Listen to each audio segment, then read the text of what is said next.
History marks man's overwhelming fascination to control fire. Many see fire as an essence of life and warmth, while others fear the flame because of its animalistic rage. Firefighters admire the beauty and respect its strength in this never-ending battle of control that still occurs in present day. The challenge to save a life from the clutches of a fiery death and quench the fire's rage is what drives firefighters to extraordinary means. This documentary is dedicated to the extraordinary individuals who have risked and given their lives to save others.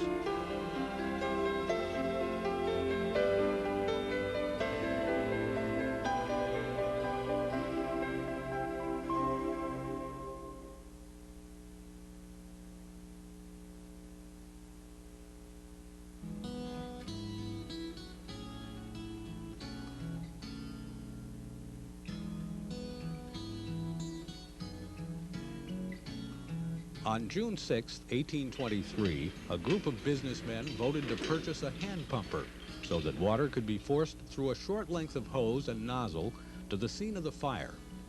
A fire company was formed and a hand engine ordered from New York at a cost of $350. One of the first alarms was presumably on Spencer Street, where a cabin burned while Indians sat on the bank watching the strange squirts from a four-wheeled machine.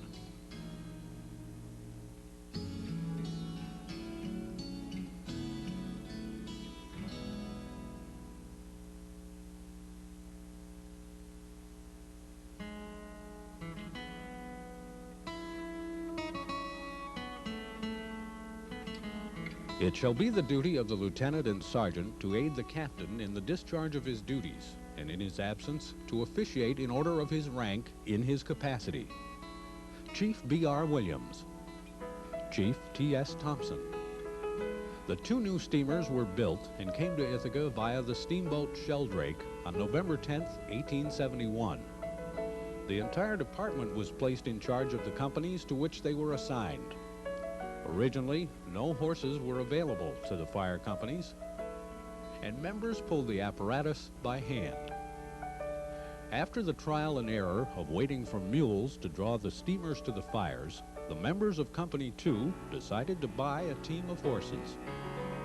It took both man and animal in a solid and unified team to battle the fires in the area. These horses were used not only to pull the equipment and steamers, but served the city during the day by hauling coal and garbage as well. But to the firefighters, they were more than just animals. They became part of the family. Bill, Mary, Sky, Jen, Nell, and Black Dan. Their efforts were just as critical as those of the men. Chief J.A. Sullivan. Each chief brings different ways they deal with the department and the way the men react. If the chief is liked, the department goes forward full steam. Chief J.W. If there are a problem with the chief, everybody holds back. Frank Relier.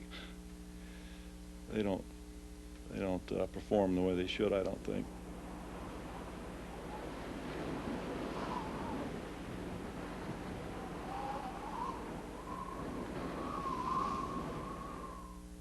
Every time a new hose or team was purchased, the members would spend time training the four-legged animals to leave the stall, get under the drop harness, and be ready for a run.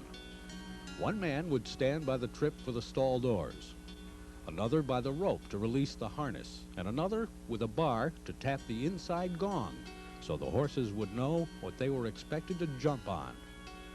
Some of the smartest horses have been etched in the department history books forever.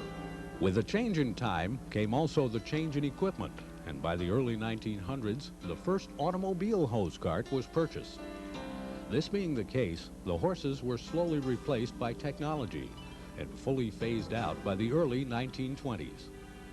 But even by 1912, the automobile hose cart was giving way with a purchase order for the best in firefighting equipment, the Knox Triple Combination Automobile. During a test at the inlet, it pumped as high as 790 gallons per minute. Not only was the technology quickly developing, but like a well-oiled machine, a new breed of firefighters were developing also. The Knox had not arrived, though, by 5:43 a.m. on February 14, 1912, when it was reported that Ithaca High School was afire. Chief John A. Fisher, Chief Bernard J. Riley, Fireman Gene Welch on Riley. He'd never go in any place without, he went first. He'd never send a crew in anywhere that he wouldn't go in.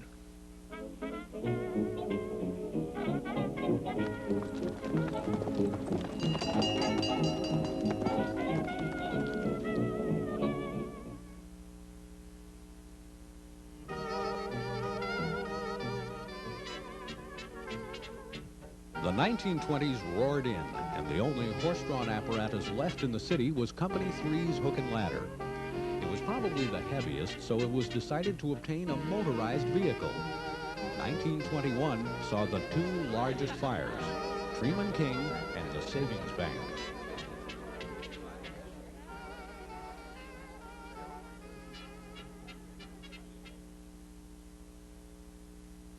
In 1928, Ithaca firefighters responded to a call at the Clinton House, a major disaster which destroyed nearly the entire building, leaving mostly wreckage, ashes, and rubble. From its horrific destruction, the Clinton House was later rebuilt. The landmark still stands today.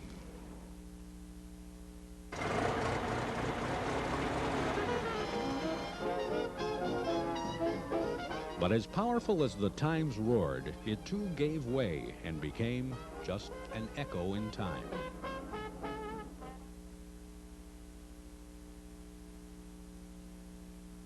Chief R.C. Travis.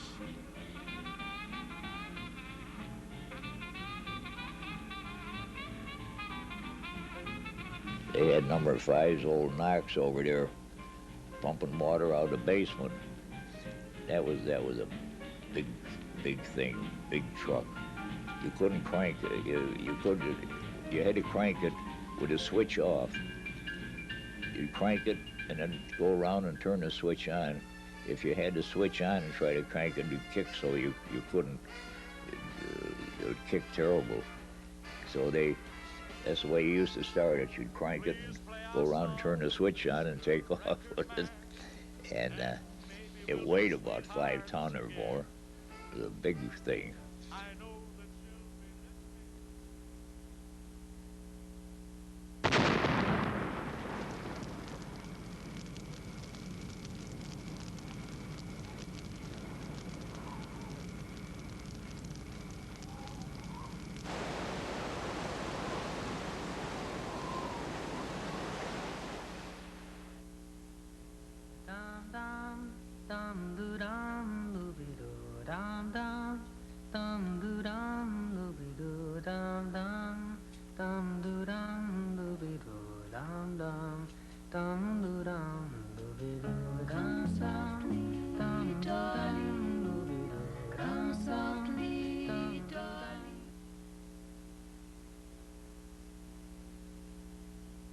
Chief Frank Stamp, Chief Charles M. Weaver, Fireman Baker on Weaver. And he was known as Charlie. And if you had any problems, just go to see Charlie. Go see Charlie. He would help out any problems you had. Everybody liked him real well.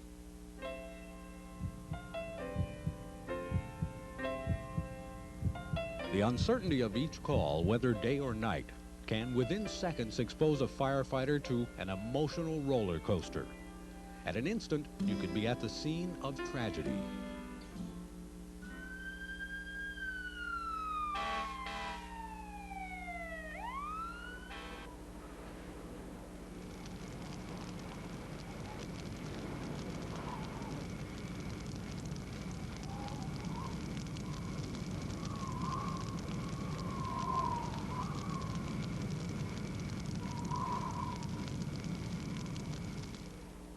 On April 5th, 1967, a girl screamed for help from burns on her feet. A Cornell professor nearby phoned in a fire alarm. 2 men heard cries for help and ran over to find the club full of heavy black smoke. All of the smoke masks were put into use in searching the building for people alive, A nurse took her stethoscope in to check for heartbeats. She started to pass out when one of the officers put his mask on her. The oxygen kept her semi-conscious while she was taken to the hospital recovery room. Total dead was 9. Why do firemen take these risks? Fireman Baker explains. So I have a feeling of belonging to something, a bunch of people who care, and I like that. I like the excitement of it also. I like the sirens blowing. I like to get to the scene, see what I can do to help.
Shortly before 5 in the morning of April 10th, 1968, 7 barefooted people ran into the Eddie Gate restaurant, shouting that their building across the street was on fire. A policeman was having coffee and used his portable radio to call for the patrol car 2 blocks away. An alarm was turned in, the policeman alerted and rescued people in the Alt Heidelberg restaurant. The second floor had apartments where one of the students was up working on a paper. He awoke the rest, and they were the ones who ran across the street. The wind blew hard from the southeast and spread the fire to the building next door. The fire had originally started in the northwest corner of the basement. Hose lines were stretched from as far away as College Avenue. The smoke was so thick it could be seen many miles away. The fire was so complete, only the rubble could be dug out.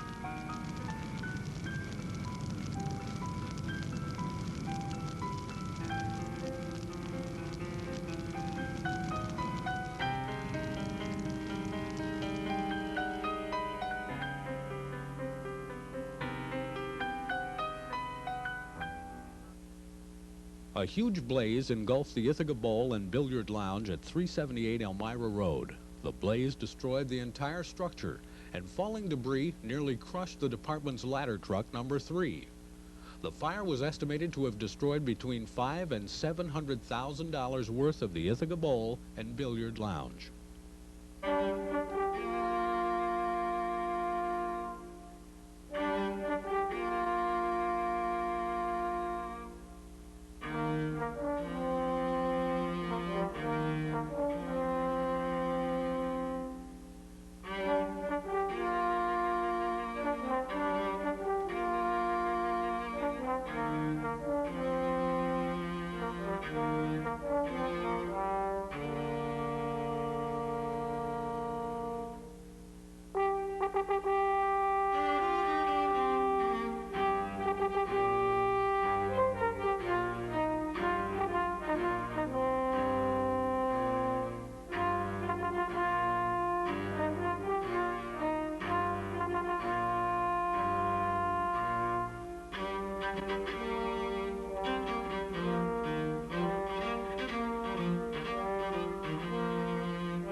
Three small girls went to the haymow of one of 2 livestock barns just above Judd Falls Road in the afternoon of June 22nd, 1968.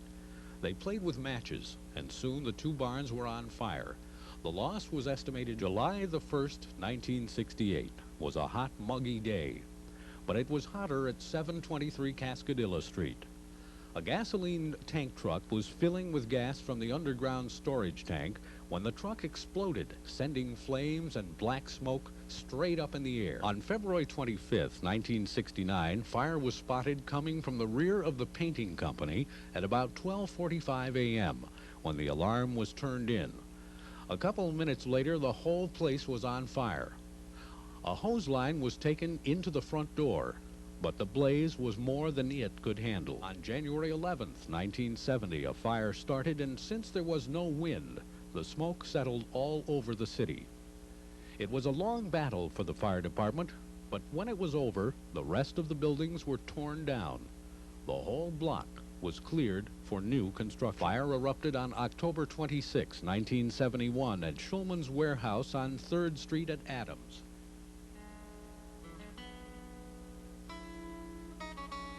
Technology has reduced the risk of major fires, but the risk to the firefighters themselves has not diminished. They still push themselves to the outer limits of endurance and sometimes beyond. The struggle is still there, and it's still a heroic struggle. Every fire is a gamble with the unknown, a venture into the unique yet complex world of fire dynamics and life-saving. It is here where risk substitutes for certainty and intuition for firm knowledge. This is why we honor and pay tribute to all the firefighters who risk their lives for the safety of others.